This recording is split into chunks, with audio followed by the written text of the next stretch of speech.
On this week's Health and Wellness, Megan Gilroy concludes her talk with Janeen Barnett with a look at the new year.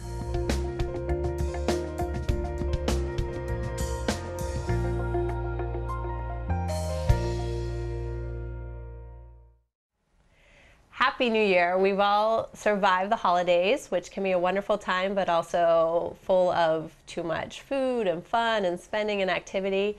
So today we're going to explore how we can come back to a sense of energetic balance. And I'm here with Janeen Barnett, who knows a little bit about trying to maintain balance in her own life. She's an energy worker and a nationally certified massage therapist. She's also a mom and a wife, and she is a hospice nonprofit and one other kind of volunteer. Help me out. Church? Church volunteer. There we go. So, woo, that's a lot of things to do and remember. So, thank you for having me. Thanks for having me here. So, all of us are coming out of that holiday craze, holiday hangover time. Tell me, what do you think is going on? What factors contribute to that? So, I think one of the biggest factors is that we have, during the holidays and now into January, most people have made resolutions, often around dieting and exercising more. And what we're essentially doing on an energetic level is living outside or living in contrast to what's going on in the world around us.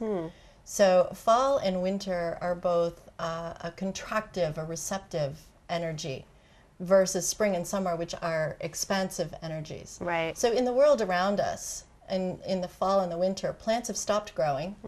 They're starting to lose their leaves. They're starting to go into winter. They're starting to go into hibernation and prepare for hibernation. Right. Which now we are full on into winter.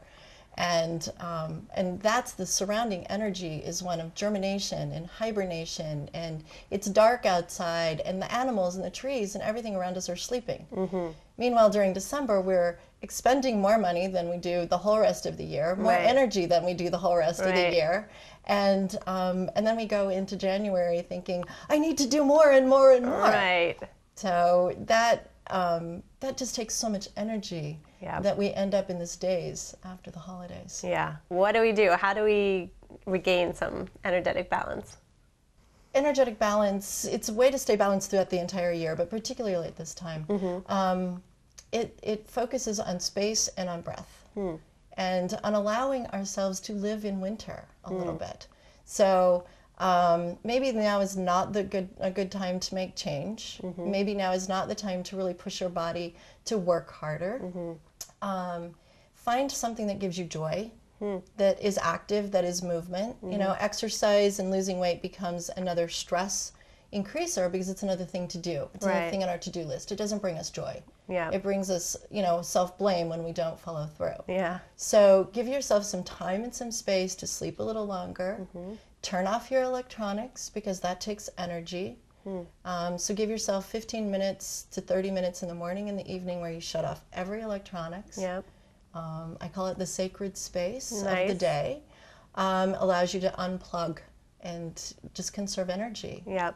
And third is we don't breathe properly in our society. So is there an easy activity you can show us to breathe a little There is. better or more deeply? Yes, there is. I read an article that said the reason we breathe shallowly is because it makes our brain think we have more time. Interesting. So if we breathe deeply, then our brain thinks time is slowing down. So a really easy thing you can do sitting at a red stoplight is to take a deep breath. I say in through your nose all the way to your toes. So you envision and hold your breath for at least 10 seconds. And then you blow it out as if you're blowing out your birthday candles. And if you do that 3 times, you will not notice the red light. You will not be like, "Arr!" Right. You will go to a whole different place and regain some balance in this crazy world that we live in. That's perfect practical suggestion. Thank you so much. Happy New Year. Happy New Year.